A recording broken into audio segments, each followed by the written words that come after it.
Hello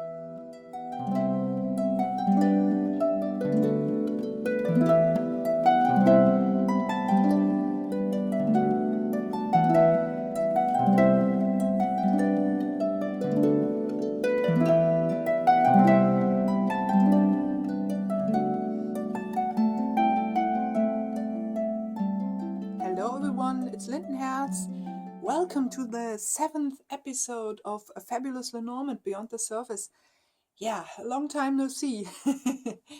And finally, I'm able to share with you the insights of this book by Kathleen Bergman on the topics of the birch rods or rods in general, and also the birds or the owls in this case.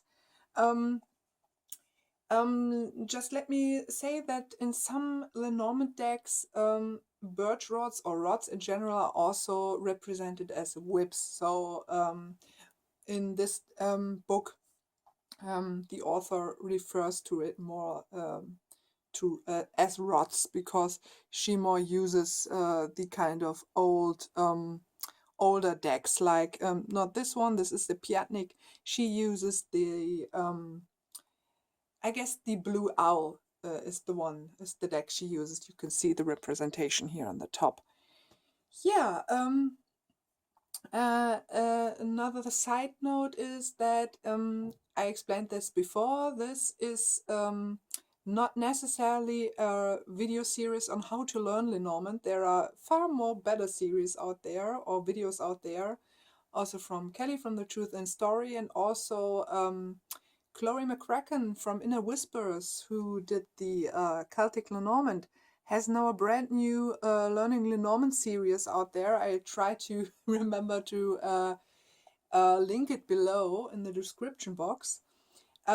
This series basically deals with the topic of just the symbols of the Lenormand and what stories are to be found behind the symbols. Why maybe the symbols were chosen, and yeah, what kind of history is behind that. This is not a way to relate or to use it in your Lenormand reading, because Lenormand readings aren't necessarily in terms of the pictures or in terms of meanings. I hope I make sense here at all. You use more literal meanings, so to speak. I'm not an expert, by far not an expert.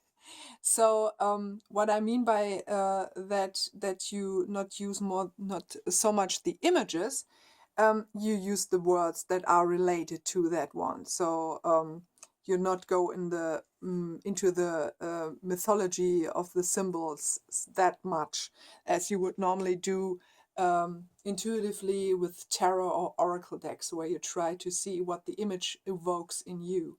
Here, the intuition is more used in terms of finding other words for certain meanings or certain words that are related to these cards. Yeah, I hope this made sense at all. Yeah, so let's start with the rods, or Ruten, how they called in German. So rods basically are, in terms of meaning, in terms of words, are repetitive, cleansing, or argumentation. So something which, yeah, constantly is repeated because of the movement of the rod, or sometimes also the broom. It looks a bit like a smaller broom, actually. The have to look traditionally the whip or the rods is a negative card. So sometimes it has also to do with power struggle, with arguments. These are the words from Kelly's Lenormand sheet, and yeah, not so much a positive card. But when we go into the meaning of rods in general, Kathleen Bergman starts to delve into what rods were traditionally made of, and they were traditionally made of birch twigs. So she starts to delve into the meaning of the birch tree. She relates it to the Celtic tree astrology and also to the people that are born in this sign. And the birch in the Celtic astrology, tree astrology, the date for this is basically December the 24th to January the 20th. And people that are born within this time span, um, yeah, are very good in solving problems, or naturally problem solvers, so to speak. They have, Kathleen Bergman also says that they have strong mental abilities. Um, so she relates these kind of topics also to something like negotiation, or I don't know if this word is also used in English, mediation. So kind of being supporter of two groups that are having a strong argument with each other. So this person, the mediator, can help both sides to get a better understanding of each other. She also, of course, goes into mythology, like in all the other episodes you saw before. And she relates the birch tree, and the wood of the birch tree with the Norse mythology, and that birch wood was quite often used for making wands out of it. And so rods, or the wood of the birch rods, how you want to call that, is traditionally also related to witchcraft and wizardry, so to speak. And it is also said that these rods, or these wood, were traditionally used by the Celts and also the old Germans, or the Germanic people. Talking of the old Germanic people, there are still customs that are practiced even today, even up to this day. And you find birch rods within kind of festive customs, as well as also in the kind of festive history customs, so to speak, if that makes sense at all. We know this here, that birch rods were traditionally used to chase away evil energy or evil spirits. And this plays an important role, which you can see here, in something we call here in Germany Fasching, which is nothing more than carnival, basically. And this is a time span which is quite long, which leads from November till I guess sometime around February, when we have a carnival, and finally Ashes Wednesday. So the customs I'm talking here are mostly common in the south of Germany, and also Austria and Switzerland. And we also know not only the word Fasching, but also the word Fasnacht, which comes from the old German word Fastnacht. And this is actually comes from a word which is called Phase, which means fertility or fertile. And so it's also related to a custom that when you use birch rods, and you hit young women with it. It was meant to be that they get more fertile through it. So never heard of that here. From which I'm gaining these informations are from these this memory card game I shared with you back in December in my Elemental Advent Wreath series. This is called Hugin and Munin, which is a memory card game, and it also has the Wheel of the Year cards here in it in a more kind of Germanic kind of way, which is quite interesting. What you see here are traditionally masks that I can't speak today, that were worn by people, these kind of demonic masks, to chase away the winter, to chase away the cold, basically. And they used, as you can see, looks a bit like birch rods here. These are more like poppy willow looking, I don't know. But this also relates to a custom which is still also known here in Germany. Not necessarily a custom, but the history basically of St. Nicholas here in Germany. St. Nicholas was known to be the one that gave presents to the children who were fine behaving, so to speak. Brave Kinder, we would say in German. And it was said that he had a companion, so to speak. And this was, some of you might know this name. This guy was called Krampus. And Krampus was an evil guy, or looked like an evil guy, almost like the devil. I have here a wonderful illustration of him. You can see here the scared children here, and this Krampus here. And it was said that when you were a well-behaving child, this not a good child, this guy would punish you with some birch rods, which you can see here behind his back.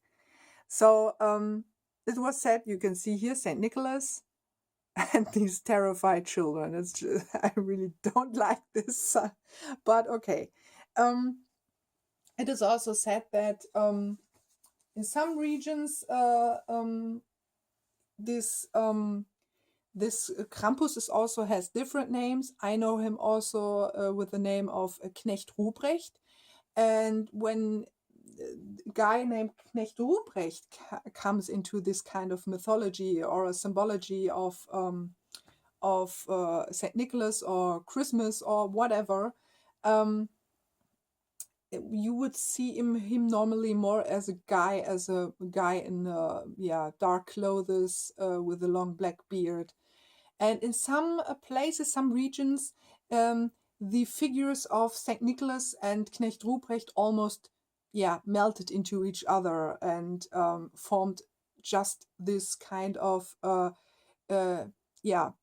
ambiguous figure called Knecht Ruprecht, who gives gifts to children and punishes those who are behaving badly. So this is not so much my kind of, but I know this from my childhood, the custom of Nikolaus, how we call it, and also famous poems, or the famous poem by Theodor Storm, Knecht Ruprecht, which is quite common, and I'm at the moment totally lacking how it's starting. Von draus vom Walde komme ich her. Ich muss euch sagen, es weihnachtet sehr. Und so weiter und so fort. Etc., etc. And here you can see also this kind of evil guy here, this evil Krampus, this one that looks a bit like the devil. So, yeah.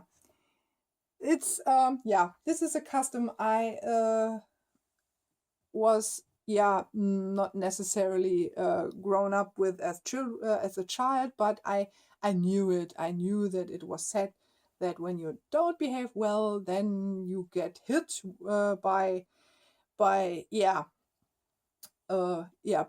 Ruprecht with his rod. Not the best thing in the world to imagine, but it's still the same within the tradition of Santa Claus, where he also gives children to only the good children and writes all the bad habits of naughty children in his big book. Yeah, but it is also said that this one is the birch rods were heavily used in these kind of traditions that were more commonly known in regions of the Alps, where you basically chase away the winter.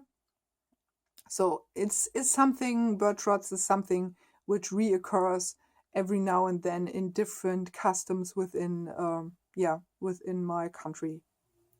So coming back to German Carnival, it has also interesting overlap, so to speak, in terms of number, because we know here the number of birch rods or rods is the 11, and it is said that Carnival here, I guess everywhere around the world, I don't know. Carnival here in Germany starts at 11 past 11 on the 11th of November. So basically what we say 11.11. 11 Uhr 11. This is the time where die närrische Zeit begins, the foolish time or time of the fools. And this was a time, yeah, where a lot of things were possible. It was also interesting in terms of that the 11 wasn't very popular in Christianity because it was seen as a number of sin, because the 11 was seen that way because of the it outnumbers basically the, so to speak, outnumber, I don't know. It has basically one number more than the 10 commandments, and that was seen as a sin. So this is quite interesting because, yeah, as long as these kind of time of the fools is present for every people, they can basically behave how they want. But they have to prepare for the time after the Ashes Wednesday or Wednesday of Ashes, because after that the Lenten time starts, and this is the time where the sins were so-called exorcised, so or exorcised. So which was quite interesting to learn, because I always wondered why it is that it is what it was all about, the number 11 within Carnival. So it's a nice thing to witness here within the cards, also having the number 11. So Kathleen Bergman also talks here in terms of the rods, about contradictions and conflicts that we are carrying within ourselves. So we love and hate, we fear and trust, we recycle on the one hand but waste water on the other hand. We buy ecologically but are happy about flowers from unfair trade. So these are the things that we are carrying within us. And sometimes these conflicts can be very hard, especially when we are going through rough times, when we are going through what we call in German Tal der Tränen, when we are going to this valley of tears. This is especially hard that there can be a way to come out of this valley and find joy again, that these things are also related to each other, that life searches balance all the time, or try to find balance if we are also open to it.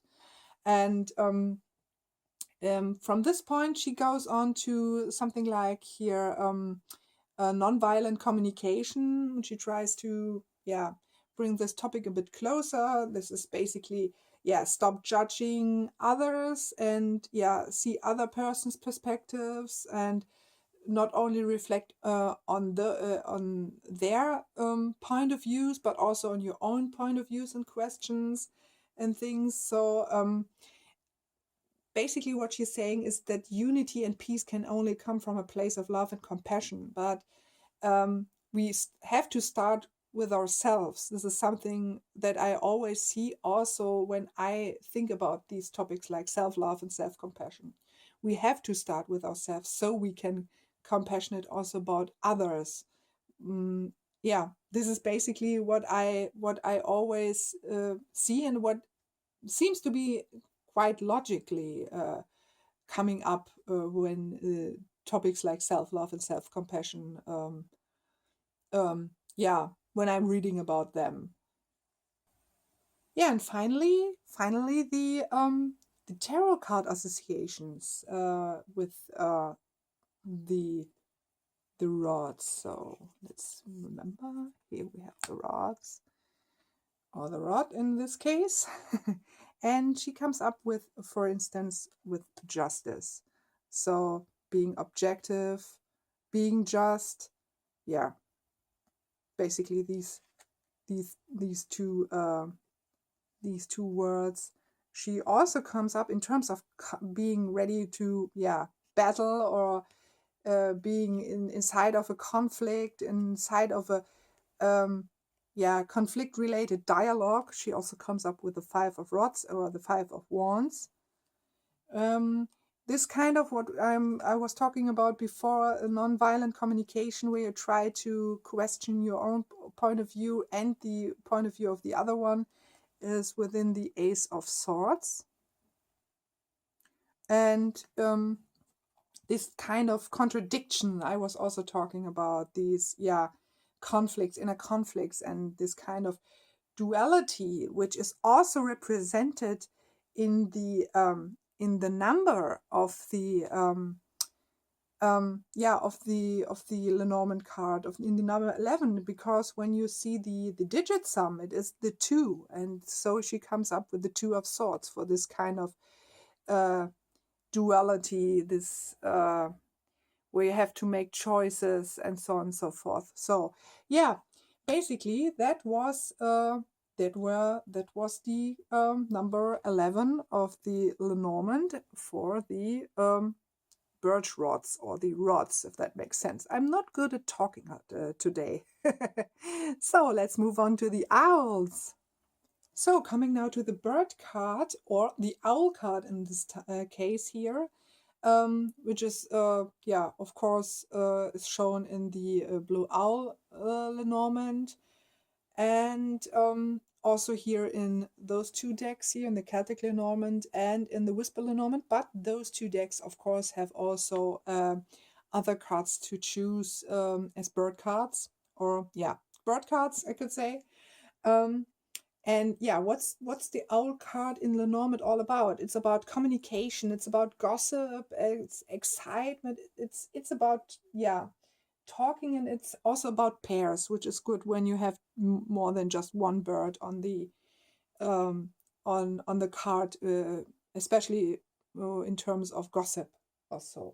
So this is a neutral card, and in terms of symbology, I really like this.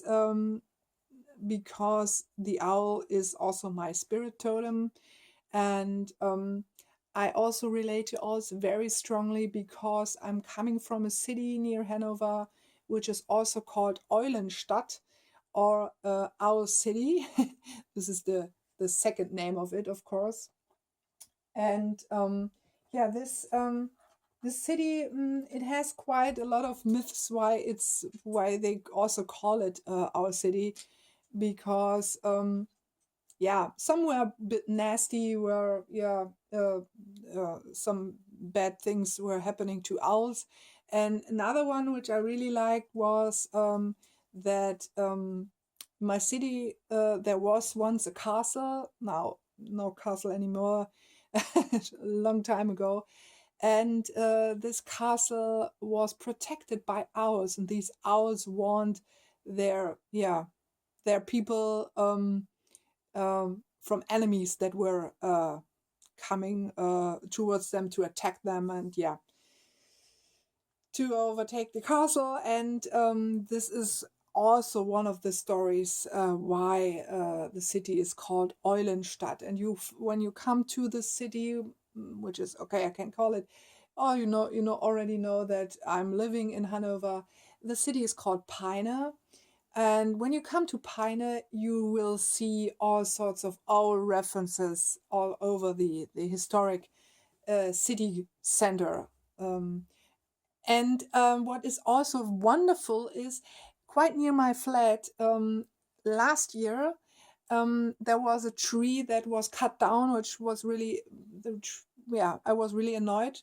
But the interesting thing is that the rest of the trunk was transformed into a sculpture, and a sculpture of two owls, which I loved.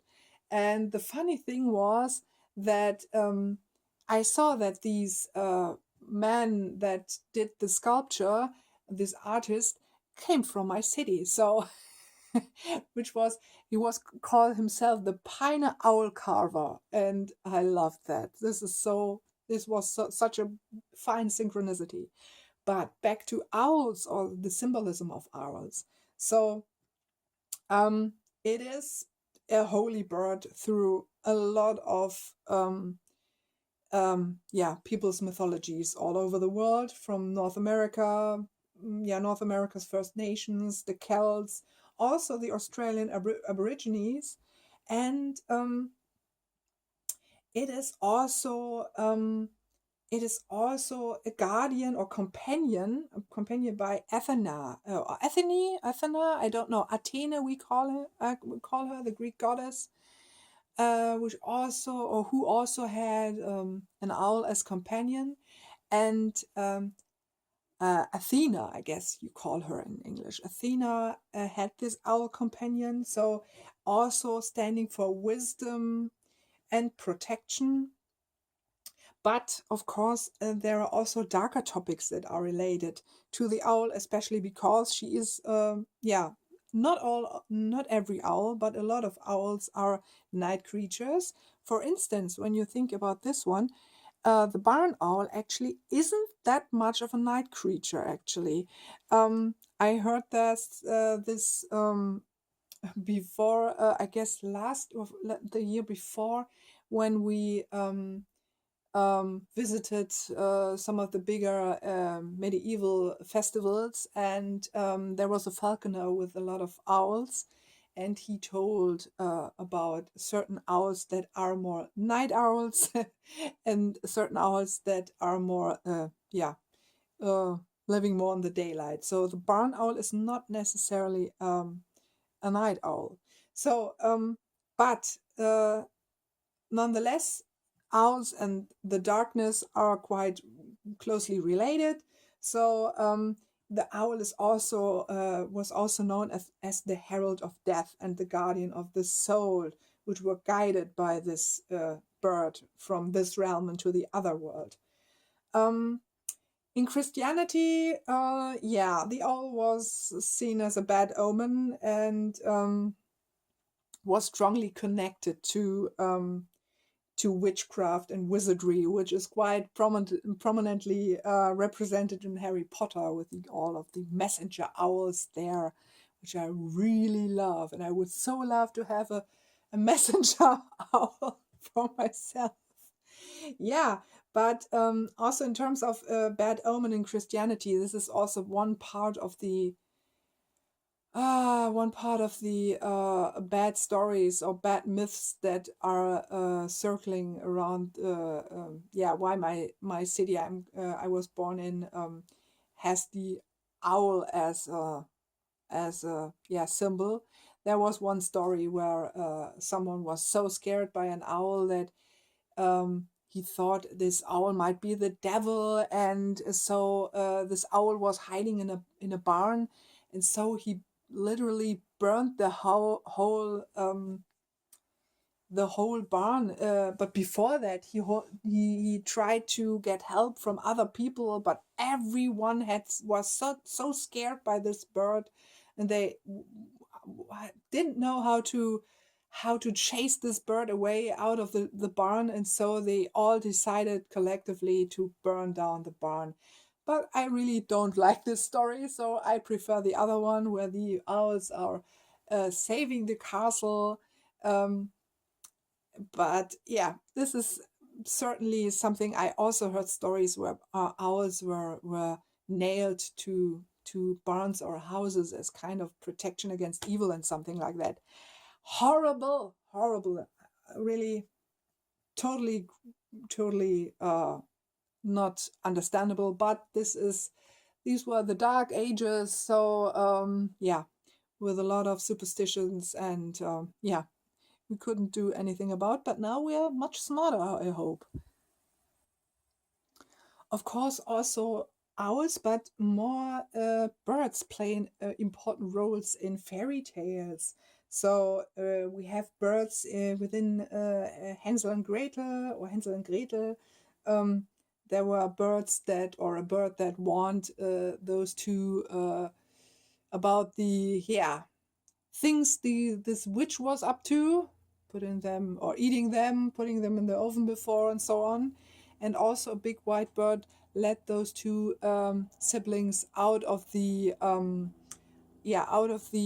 forest after they were finally free from the witch, or from the witch's prison. So also Cinderella has some helping birds, if you remember. We call it also quite interesting. We call Cinderella a bit different here in German. She is called Aschenputtel because of the ashes. And another, not necessarily in fairy tale, but also in myth and more modern interpretation of myths, is the owl that is the companion of Merlin. If you remember Archimedes, I don't know how to pronounce that in English, so I will stick to that. I have found a wonderful one here. This wonderful, only black and white this time, or of course not only black and white, because I have no only a black and white printer. This is a painting by Alan Lee, and this is from the book Merlin by T.H. White. And if you have never read T.H. White's King of Camelot, I highly recommend it. It's a fun story. And I have a really wonderful audiobook series in German, which is hilariously read by a wonderful man here in Germany. And I always have to laugh, until I'm crying. So, but here we have him, Archimedes. So another, you could say, another way to interpret wisdom, another way to see owls as companions of wizards, and also of witches. So no wonder that Christianity was a bit terrified by them. But I simply love owls, and I don't know if you can hear it outside. There is a lot of turmoil at the moment. I heard some police cars, and I also hear a helicopter. Maybe some accident happened, so this is very live. I don't see the helicopter at the moment. Oh, wow, okay. He's very close above the house. I can't switch the camera at the moment. Oh, wow, I guess there's some accident happened. So this is all live here. I don't know. I guess it's a police helicopter. No. Oh, maybe something terrible had happened. So I won't cut this out. This is already long enough, and I will already put enough pieces together. But back to the topic of the owls. We come to astrologic symbols for the owls. Kathleen Bergman relates it to Uranus, and Uranus is or she sees Uranus as an initiator of historical revolutionary processes, something like the French Revolution or the American Revolutionary War, the fight for women's suffrage in England and Germany, and also, of course, also the fall of the wall. And she says that these were periods where Uranus was very dominant and very present. So it was quite interesting to hear that, especially because I guess I was 10 when and there is the helicopter again. Oh my gosh, is something there should be I don't know. Something has happened here. Maybe I should listen to the news. Yeah, but The fall of the wall was something that I witnessed when I was a child. This is something when you're, I guess I was 10 years old, 9 or 10 years old.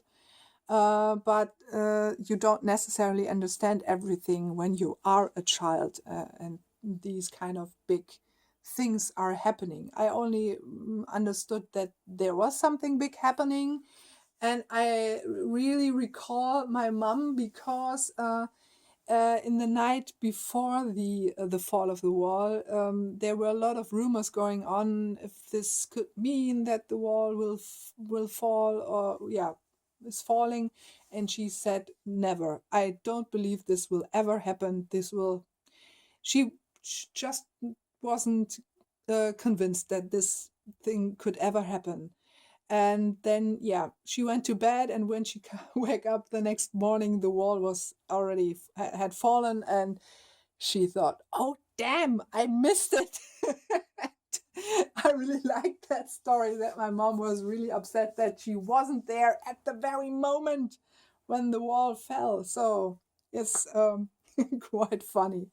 So, in terms of people with influences by Uranus, she also talks about that these people are also rebellious or free spirits. She also calls them mavericks or contrarians or hippies, basically. And what she thinks is that a bit of that is a good thing, but too much, can lead to possibly lead to unrest, or to the tendency to swim against the grain in search for the next new thing. So she tries to bring up both the good and the not so good side of this kind of rebellious tendencies.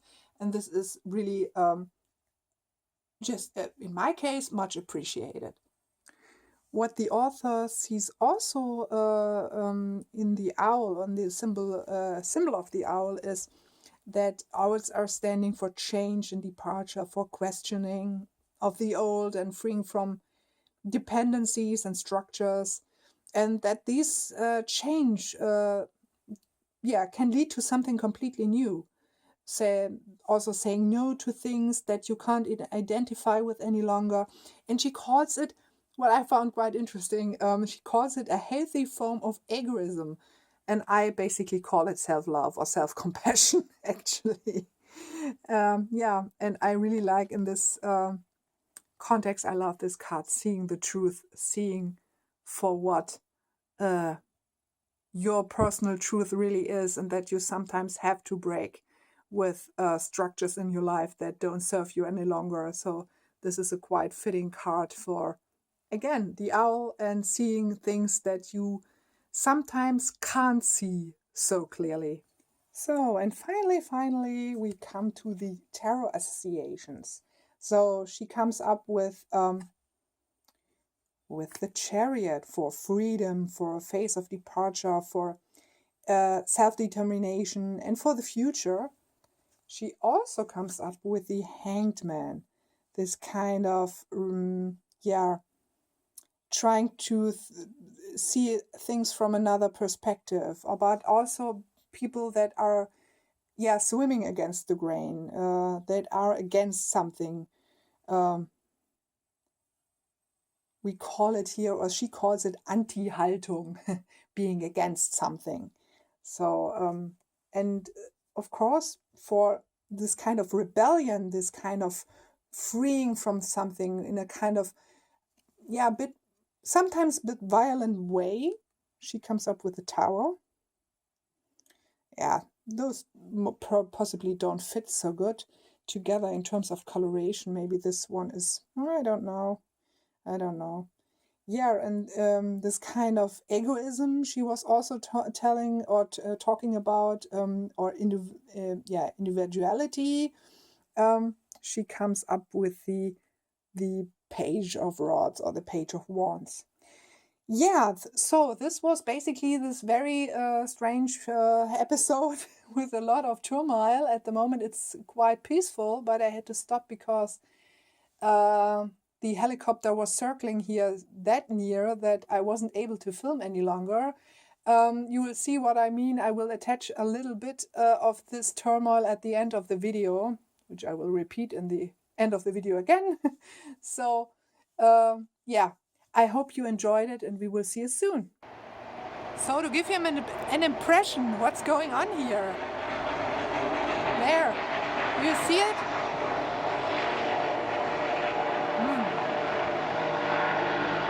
Something has happened there. They are filming this area.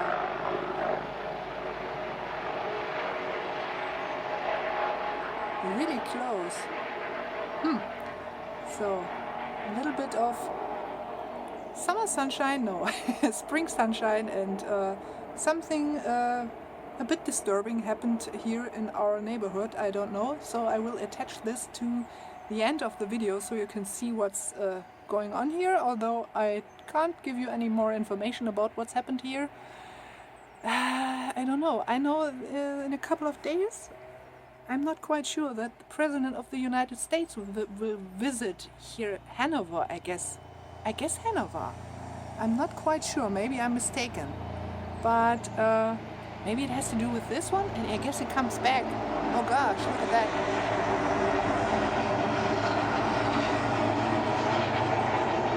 Whoa. But I'm quite certain that Barack Obama won't come into this street.